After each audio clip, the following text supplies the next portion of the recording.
একটা মানুষ মরলেই কি শেষ? না না না, মরার সাথে সাথে তার দুনিয়ার জিন্দেগি শেষ, আখিরাতের জিন্দেগি কেবলমাত্র শুরু হয়। আল্লাহওয়ালা ইমানদার যদি হয় তাড়াতাড়ি কবরে যাওয়ার জন্য পেরেশানি করে আর বলে আমার আত্মীয় স্বজন দেরি করিও না, ফ্রিজে আমাকে বইরা রাখিও না, আমাকে অ্যাম্বুলেন্সে বইরা রাখিও না, আমি চাই আমার রবের দিদার লাভ করতে, আমার রবের সাক্ষাৎ লাভ করতে।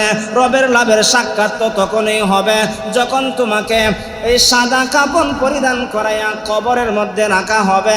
সওয়াল জবের মাধ্যমে আল্লাহর সঙ্গে তার বান্দার কথা হয়ে যায়। কার কথা হয়ে যায়? আল্লাহওয়ালার, ইমানদারের আল্লাহর সঙ্গে কথা হয়ে যায়। কেমন কথা? মার রাব্বুকা, তোমার রবকে। আল্লাহওয়ালা ডাক দিয়া বলবে আমার রব একমাত্র আল্লাহ। আপনাদের রবকে? আরো জোরে বলেন কে? আমাদের রব আল্লাহ। ওই আল্লাহ শব্দটা বের হয়ে যাওয়ার পরে এরপরে আল্লাহ জিজ্ঞাসা করবেন ওয়ামা দিনুকা, তোমার দিন কি, তোমার দিন কি, তোমার ধর্ম কি? ফেরেশতার জবাবে আল্লাহওয়ালা ইমানদার বলবে আমার দিন ধর্ম হলো একমাত্র ইসলাম। এই কথাবার্তার মাধ্যমে আল্লাহওয়ালার কি হয়ে যাবে? আল্লাহর সঙ্গে একটা কথা হয়ে যাবে। রবের সঙ্গে যখন তার বান্দার কথা হয়ে যাবে, এর চাইতে বড় সাক্ষাৎ, এর চাইতে বড় মহব্বত আর ভালোবাসা হতে এমন ভাগ্যটা কয়জনের আছে? নাফরমান হলে আপনি চাইবেন ঘর থেকে বের হয়ে গোসল করাইতেন, নাফরমান বলবে না না না, আমাকে তোমরা বের করিও না, আমি না তোমাদের জন্য বাড়ি বানায় রাখলাম, আমাকে বের করিও না, আমি না তোমাদের জন্য ব্যাংক ব্যালেন্স করে রাখলাম, আমাকে ঘর থেকে বের করিও না, আমি না তোমাদের জন্য স্বর্ণ কিনে দিলাম, আমাকে বের করিও না, আমি না কষ্ট করে তোমাদেরকে লালন পালন করলাম। এই কথাটা মানুষ ছাড়া যত প্রাণী আছে সমস্ত প্রাণীরা শুনতে। মানুষ ছাড়া যদি মানুষ শুনতো তারে গোসল করানো যাইতো না। এমনিই দেখবেন কিছু মানুষ মুর্দারে গোসল করাইতে যায় না বয়ের কারণে। আর যদি মনে করেন মুর্দায় খালি হইতো আমারে ঘর থেকে বার করিস না, কেউ যাইবো আর গোসল করাইতে যাবে না কেউ। আল্লাহর পয়গম্বর মুহাম্মদুর রাসূলুল্লাহ বলেন তার রূহটা বের হয়ে যাওয়ার পরে তাকে যখন ঘর থেকে বের হয়ে গোসলখানার জন্য রওনা করা হয়, নাফরমান হলে বলবে আমাকে ঘর থেকে বের করিও না, আমার ভয় লাগে। আমি বলি না, আপনি বলেন না আজকে অন্ধকারের রাত, ঘর থেকে বের হতে মন চায় না, আমাকে ঘর থেকে বের করিও না। আমরা এরকম কথা বলি ভয়ের কারণে। ওই আল্লাহর বান্দা নাফরমান বলে কি আমাকে ঘর থেকে বের করিও না, আমার ভয় লাগে, তোমরা আমাকে কোথায় নিয়ে যাইবা? তখন বলা হয় তোমাকে গোসলে নিয়ে যাওয়া হবে। বলে গোসল থেকে কোথায় নেওয়া হবে? বলে গোসল থেকে তোমার শরীর থেকে সমস্ত আগের পোশাক খুলে ফেলে দিয়া এমন কিছু পোশাক পরিধান করানো হবে যেই পোশাক ইতিপূর্বে তুমি কখনো পরো। আচ্ছা, একটা মানুষ মারা যাওয়ার পরে তার শরীরের মধ্যে যে পোশাক পরিধান করানো হয়, এমন পোশাক কি তার হায়াতের জিন্দেগিতে আর কোনোদিন পরেছে? পরে নাই। ওমর ইবনে আব্দুল আজিজ রহমতুল্লাহি আলাইহি বলেন আমি মারা যাওয়ার আগ মুহূর্তে, আল্লাহওয়ালা মানুষের কিন্তু মরার আগে একটা দিলে বাড়ি দেয় যে মনে হয় আর বেশি দিন বাঁচবো না, এরকম অনেক আল্লাহওয়ালার হয়। ওমর ইবনে আব্দুল আজিজ বলেন আমার ওয়াফাতের আগ মুহূর্তে আমি আমার শাগরিদদেরকে বললাম আমার জন্য কাফনের ব্যবস্থা করো। তারা ভালো দামি কাফন আনছে। বলে না, এই টাকা দিয়া, অল্প টাকার, বেশি দামি নয়, অল্প টাকা দিয়া আমার জন্য কাফন ক্রয় করবা। শাগরিদরা প্রশ্ন করল আপনি একজন আল্লাহওয়ালা মানুষ, আপনি দেশ পরিচালনা করেন, একজন ধনী মানুষ, কিন্তু মৃত্যুর সময় কেন এত দুর্বল অল্প টাকার কাপড় দিয়ে আপনাকে কাফন দাফন করব?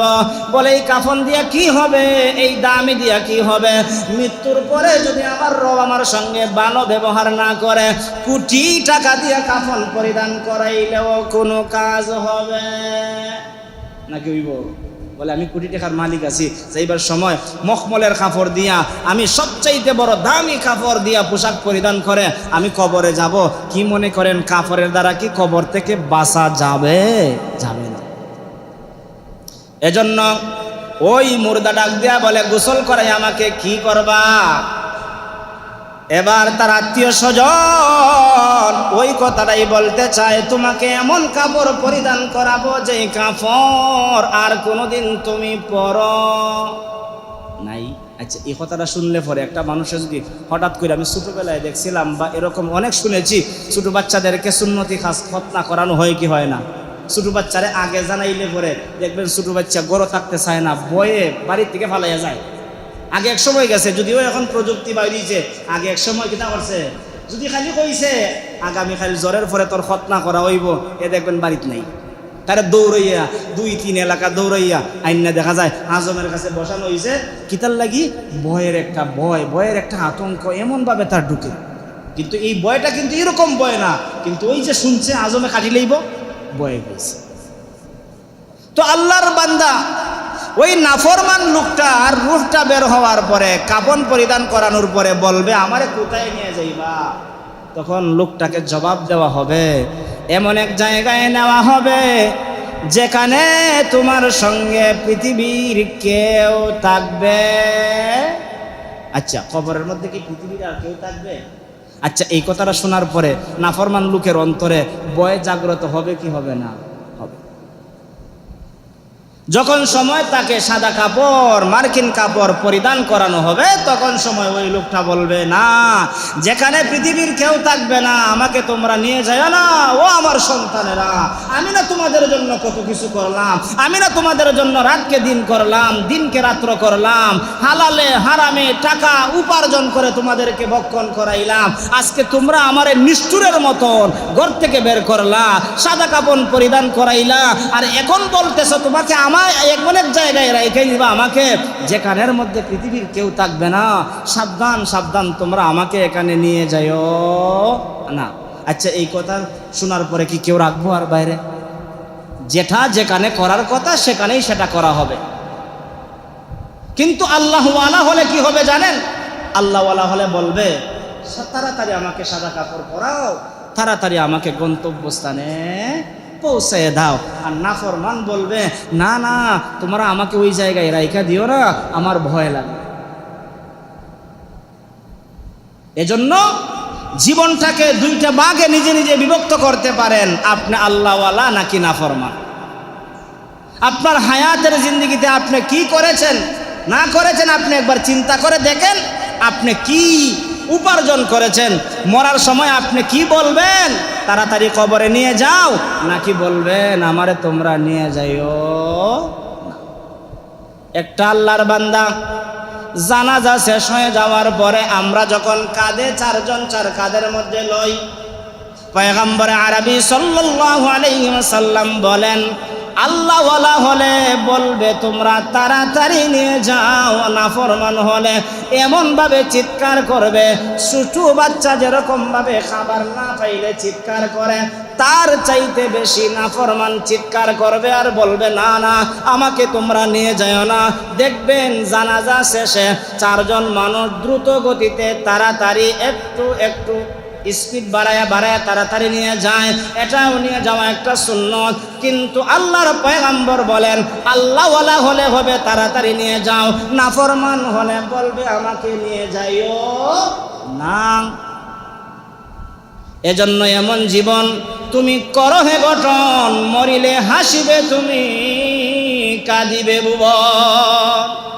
এমন জীবন তুমি গঠন করো যে তুমি হাসতে হাসতে যাইবা, আর এলাকার মানুষ কান্না কইরা কইরা তোমাকে বিদায় দিবে। এমন জীবন তুমি করিও না গঠন, মরিলে কাঁদবে তুমি, হাসবে ভুবন। যে এমন লোকটা মারা গেল, সে ওই যে প্রত্যেকটা পয়েন্টে ঘর থেকে যখন তার জানটা লাশটা বের করা হয়, তখন যেরকমভাবে সে বয়ে বলে আমাকে ঘর থেকে বের কইরো না, কোথায় নিয়ে যাও, তোমাকে গোসল করানো হবে, বলে সেখানে নিয়ে যায় না, বলে গোসলখানা থেকে কোথায় নিয়ে যাইবা, বলে কাফন দাফনের ব্যবস্থা করা হলে, বলে এটাও করিও না। ভয়ের কারণে বলবে, ভয়ের কারণে বলবে, কান্না করবে আর বলবে। আর এলাকার মানুষ কইব লোকটা যে মরছে, হাসতে হাসতে তাকে ধিক্কার দিবে। আর আল্লাহওয়ালা হলে বলবে, হায় হায়, আমাকে রাখার দরকার নাই, যত পারো তাড়াতাড়ি আমাকে কি করো, বের করে নিয়ে যাও। আল্লাহওয়ালা চায় কি তাড়াতাড়ি হোক, তাড়াতাড়ি হোক। আল্লাহওয়ালার এই জিনিসটা থাকে। ভারতের আজও দিল্লির কুতুব মিনার এখনো রয়েছে। খাজা কুতুবউদ্দিন বখতিয়ার কাকি একজন আল্লাহওয়ালা ব্যক্তি ছিলেন।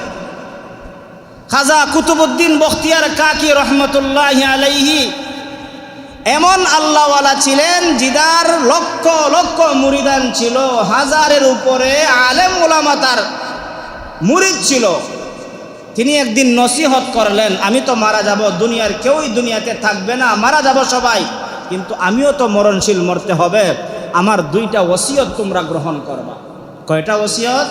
দুইটা ওসিয়ত। এক নম্বরের ওসিয়ত হলো, তোমরা আমি মরার সাথে সাথে যত পারো দ্রুত গতিতে আমার কাফন দাফনের ব্যবস্থা করবা। সুবহানাল্লাহ।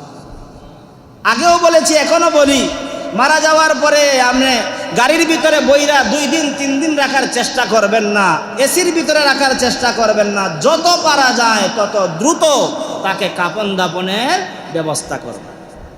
2 নম্বরে তিনি ওসিয়ত করলেন, আমার 2 নম্বরে নসিহতটা হলো, এমন একজন ব্যক্তি দিয়ে আমার জানাজা পড়াইবা যেই ব্যক্তির কাছে 4টা গুণ পাওয়া যায়। তিনি মারা গেলেন। মারা যাওয়ার পরে মাঠের মধ্যে নেওয়া হলো, ইমাম সাহেব নাই। কি নাই? ইমাম সাহেব নাই। এবার তাকে দাফন করা হবে। কিভাবে দাফন করার আগে জানাজা পড়া হবে? শর্ত দিলেন, এমন লোক দিয়া জানাজা পড়াইবা যার কাছে 4টা গুণ পাওয়া যায়। 1 নাম্বার হলো, যেই লোকটা কোনোদিন পর মহিলার দিকে তাকায় নাই, কোনো খারাপ কাজ করে কি করে নাই, আল্লাহর হুকুম লঙ্ঘন করে নাই, এমন একজন ব্যক্তি লাগবে। 1 নম্বরের শর্ত হলো, ওই লোক দিয়ে আমার জানাজা পড়াইবা। 2 নাম্বার হলো, এমন একজন লোক দিয়ে আমার জানাজা পড়াইবা যেই লোকটা বালেগ হওয়ার পরে আসরের সুন্নত কাজা করে নাই। আজকে তো আমরা এমন মুসল্লি, আসরের সুন্নত পর্ব দূরের কথা, বালেগ হওয়ার পরে দেখা যায় শত শত আসরের নামাজ নাই। আছে না নাই? মাসে যদি প্রতিদিন যদি 1 ওয়াক্ত কইরা আসরের নামাজ ছুটে, মাসে কয়দিন হয়? 30 দিন। বছরে কয়দিন হয়? এবার আপনি হিসাব করে দেখেন, আপনার 40 বছরের ভিতরে কয়দিন আসরের ফরজ কাজা করছেন? আর আল্লাহর বান্দা খাজা কুতুবউদ্দিন বখতিয়ার কাকি রহমতুল্লাহি আলাইহি ওসিয়ত করে গেলেন, 2 নম্বরের গুণ থাকতে হবে যে আসরের সুন্নত কাজা করে নাই। 3 নম্বরে বললেন, এমন একজন ব্যক্তি দিয়ে আমার জানাজা পড়াইবা যেই লোকটা বালেগ হওয়ার পর থেকে তাহাজ্জুদের নামাজ কাজা নাই। 4 নাম্বার, এমন একজন ব্যক্তি দিয়ে আমার জানাজা পড়াইবা যেই লোকটা কোনোদিন বালেগ হওয়ার পরে তাকবীরে উলা ছুটে নাই। 4টা শর্ত কিতা সহজ না কঠিন? বালেগ হওয়ার পর থেকে কোনোদিন পর নারী, বেপরদা নারী, মাহরাম নারীর দিকে কি যায় নাই, তার দৃষ্টি যায় নাই। 2 নম্বরে, এমন লোক দিয়া জানাজা পড়াইবা যেই লোকের বালেগ হওয়ার পর থেকে আসরের সুন্নত কাজা যায় নাই, যদিও সেটা না পড়লে গুনাহ, না পড়লে সওয়াব, এমন একটা সুন্নত। 3 নাম্বার হলো যে তাহাজ্জুদের নামাজ কাজা যায় নাই। 4 নাম্বার হলো, এমন ব্যক্তি দিয়া আমার জানাজা পড়াইবা যেই ব্যক্তির বালেগ হওয়ার পর থেকে তাকবীরে উলা ছুটে নাই। কি নাই? ছুটে নাই। তাকবীরে উলা চিনেন? তাকবীরে উলা কি মাথায় দেয়? তাকবীরে উলা কি গুইলা সকাল বিকাল খায়? না। মুসলমান আমরা, তাকবীরে উলা কাকে বলে সেটাও আমরা চিনি না। ইমাম সাহেব আল্লাহু আকবার বলছে, সানা শেষ করার আগে আপনি, কেরাত পড়ার আগে আপনি নিজেও আল্লাহু আকবার বলে তাকবীরে তাহরিমা বাইদা শরীক হয়ে যাবেন। আপনি তো মুসল্লি, আজান শুনছেন, বার থেকে আস্তে আস্তে বের হইছেন, আইসা দেখেন একামত চলে, দৌড়িয়া দেখলেন উজু না। এবার উজু করতে করতে দেখা যায় ইমাম সাহেব 3 রাকাত শেষ। এটা তাকবীরে উলা। 2 মিনিট বাকি থাকতে উজুখানায় যায় না, গফ করে 2 মিনিট বাইরে দাঁড়াইয়া। 4 মিনিট আছে, দেখা যায় গফ করে বাইরে দাঁড়াইয়া। আগে গফ নাকি আগে উজু, আগে নামাজ? তকবীরে ওলার সঙ্গে যদি কোনো আল্লাহর বান্দা নামাজ পড়তে পারেন, ওই লোক দিয়ে আমার জানাজা পড়াইবা। বিশাল বড় মাঠ, যার লক্ষ লক্ষ মুরিদান আছে, হাজার হাজার উলামায়ে কেরাম তার মুরিদ আছে, এমন ব্যক্তির মধ্যে 4 গুণ গলা লোকও পাওয়া যায় না, তার জানাজাও তো আরম্ভ হয় না। কাতার বন্দি হয়ে সবাই দাঁড়িয়ে আছে। গার্জিয়ান দাঁড়ায়া বলল, যেহেতু আমরা 4 গুণওয়ালা লোক তালাশ করতেছি, মাইকের মধ্যে ঘোষণা দিচ্ছি, কে আছো 4 গুণওয়ালা লোক, আসো জানাজা পড়ানোর জন্য। কাউরে তো পাওয়া যায় না। হঠাৎ করে দেখা যায় জানাজা শুরু হয়ে যাওয়ার আগ মুহূর্তে মাথার মধ্যে একটা কাপড় দিয়া, রুমাল দিয়া চেহারা ডাইকা একজন আল্লাহওয়ালা মরুভূমি দিয়া হাইটা হাইটা আসতেছেন। লোকটাকে দেইকা আমরা বলি, একটু সময় অপেক্ষা করো। হই না, জানাজা শুরু হয়ে গেছে, ওই বা 2 জন মানুষ আইছে, একটু সুযোগ দিলাও, হই না আমরা? হ্যাঁ, এটা বললে একটু সময় দিলে অসুবিধা নাই, দিয়া দিবেন, বেশি দিয়েন না। আবার দেখবেন আশপাশ দিয়া হয়, শুরু করেন শুরু করেন শুরু করেন। আপনি দেখুন শুরু করেন। যার জানাজাটা, যার গার্জিয়ানটা মারা গেল, এর কিন্তু দুঃখ লাগে, আমার বাবার জানাজায় 2 জন লোক এসে অংশগ্রহণ করবে, আর পাতার থেকে ওই 2 জনে হয় শুরু করেন। বেশি সময়, 1 মিনিট আধা মিনিট সময় তো একজন মানুষ চলে আসছে, একটু সময় দেওয়া দরকার। এই দুঃখটা কেউ না লাগলেও যার জানাজা, যে আত্মীয় স্বজন আছে, তার কিন্তু কি লাগে, কষ্ট লাগে। হাই রে, আমার বাবার জানাজায় একটা লোক আসতে চাইছিল, দেয় নাই। এটা কেন বাস্তবতার দিক দিয়ে আমি ওই দিন এক জায়গায় এক জানাজায় গেলাম। জানাজার শেষে লোকটা আফসোস করে বলতেছে, হুজুর, পাশের মসজিদ থেকে কিছু লোক আসতেছে, আমরা চাইলাম যে 1 মিনিট অপেক্ষা করেন, দিল না লোকটায়। আধা মিনিট সময় চাইলাম, দিল না। এরকম কিছু দেওয়া দরকার আছে। তো সময় হয়ে গেছে, জানাজা শুরু হবে, কেউ নাই। হঠাৎ করে একজন লোক আসতেছে, ওই লোকটাকে দেখা সবাই বলতেছে একটু অপেক্ষা করো, হয়তো ওই লোকটা আসতেছে। সবার কাছ থেকে জেনে নিলাম 4 গুণওয়ালা লোক নাই। এই লোকটাকে দেখা যদি পাওয়া না যায়, এখানের মধ্যে যে ভালো আছে তারে দিয়ে আমরা জানাজা শেষ করব, তাড়াতাড়ি আমরা কাফন দাফনের ব্যবস্থা করব। ওই লোকটা আইসা কারো সঙ্গে কোনো কথা বলে নাই, আইসা একবারে লাশের কাছে আইসা বলতেছে, ওরে কুতুবউদ্দিন, জীবনে আমি আমার 4টা গুণ অর্জন করছিলাম, কারো কাছে প্রকাশ করি নাই। এই গুণগুলো একমাত্র জানতেন আমার আল্লাহ। আজকে এমন শর্ত দিয়ে দিলা, যেই শর্তের কারণে আমি আমার গুণগুলো আর গোপনে রাখতে পারলাম না, তোমার কারণে আজকে আমার ওপেন করা লাগলো। ওরে ওরে কুতুবউদ্দিন, শুনিয়া রাখো, যদি আল্লাহর দরবারে আল্লাহ জিজ্ঞাসা করেন কেন প্রকাশ করলা, আমি কিন্তু তোমার নাম বলে দিব। আল্লাহওয়ালার সঙ্গে আল্লাহওয়ালার একটা মহব্বত, মায়া, ভালোবাসা আছে না নাই? আরো জোরে হইন, আছে না নাই? দেখবেন যে খারবারির সঙ্গে আরেক খারবারির একটা, খারবারি বলতে বুঝিলেন, যে খারবারি হোক, খারবারি বলতে এটা একটা ব্যাপক শব্দ। যে খারবারি, নামাজি হইলে শেষ রাইতে নামাজের লেগে ডাকবো, খেলোয়াড় হইলে খেলার লেগে ডাকবো, অন্য কিছু হইলে অন্য কিছুর লেগে ডাকবো। খারবারি হইলে খারবারিরে বুঝবো। আর আল্লাহওয়ালারে চিনা, ওই আল্লাহওয়ালার কাছে মনের কথা, বেতার কথা বলতেছে, ওরে কুতুবউদ্দিন, আমার 4টা গুণ তো দুনিয়ার কেউ জানতো না। আমি আমার রবকে খুশি করার জন্য 4টা গুণ অর্জন করেছিলাম। জীবনের শেষ প্রান্তে এমন একটা কাজ ঘটাই না, এমন একটা কর্ম ঘটাই না, যে ঘটনার কারণে আজকে আমার 4টা গুণের কথা প্রকাশিত হয়ে গেল। জেনে রাখো, কাল কিয়ামতের কঠিন ময়দানে আল্লাহ যদি আমারে জিজ্ঞাসা করেন, আমি কিন্তু তোমার নাম বলে দিব। এই কথা বলে তিনি এবার কি করলেন, কারোর সাথে কোনো কথা নাই, তিনি দাঁড়াইয়া জানাজা পড়াইলেন। জানাজা শেষ হওয়ার পরে জিজ্ঞাসা করলেন, ও আল্লাহর বান্দা, আপনার নাম কি? বলে, আমার নাম হলো শামসুদ্দিন আলতামাস রহমতুল্লাহি আলাইহি। বাড়ি কোথায়? বাড়ি ওই এলাকায়। বলে, আপনার কাছে এই গুণগুলো থাকার কারণে আমরা অপেক্ষা করতেছি। বলে, শুনো, আমি যখন দুনিয়াতে ছিলাম, তিনিও ছিলেন, একসঙ্গে দেখা সাক্ষাৎ হতো।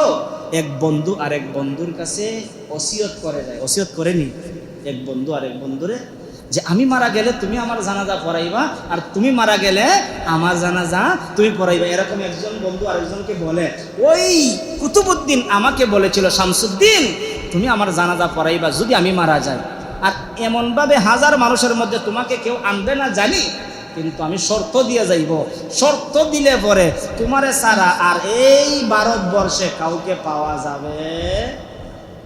সবাই কয় আমি হুজুর, সবাই কয় আমি হুজুর। এখন যদি শর্ত দেওয়া হয়, শর্ত হইলে এখানে দাঁড়াইবাই, শর্ত ছাড়া যত বড়ই হুজুর হও এখানে দাঁড়াইবার কোনো সুযোগ নাই। হইতো দেখি হাজার মানুষ মাঠে থাকলেও ওই জায়গায় দাঁড়াইবার কোনো সুযোগ আছে? সুযোগ থাকবে কখন? যখন শর্ত পুরা হবে। কুতুবউদ্দিন বলছেন, শামসুদ্দিন তোমাকে বলে গেলাম তুমি ছাড়া এই গুণওয়ালা আমি জানি ভারতের মধ্যে কেউ নাই, আর আমি যদি আগে মারা যাই তুমি জানাজা পড়াইবা ইনশাআল্লাহ। এরকম গুণওয়ালা দিকে জানাজার জন্য দিয়েন। আমরা তো মনে করি জানাজা তো নিজের আত্মীয় স্বজন পড়ানি, নিজের ঘনিষ্ঠ পড়ানো দরকার, কিন্তু তার কাছে লেবাসে সুরতে সিরতে কিছু আছে কিনা দেইকে। আমার কথায় রাগ কইরেন না। আমি মারা গেলে আমার আওলাদ পড়ানির দায়িত্ব সবচাইতে অগ্রাধিকার বেশি। আমার ছেলে থাকলে পড়াবে, আমার মেয়ের জামাই থাকলে পড়াবে, আমার বাচ্চা থাকলে পড়াবে, ঠিক আছে পড়াই তো, কিন্তু পড়াইতে গেলে গুণ খাওয়া লাগবো। গুণওয়ালা দিয়া পড়ান, গুণওয়ালা দিয়া পড়াইলে কি হবে?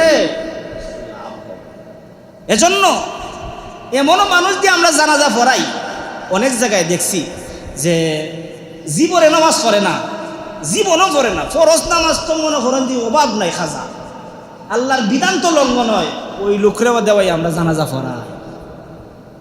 জানাজা পড়াইতে পারবো, অসুবিধা নাই, ওই বরকতটা পাইতে নাই। বরকত পেতে হলে আল্লাহওয়ালা, দিনদার, মুত্তাকি, পরহেজগার যাকে আপনার প্রাধান্য হয়।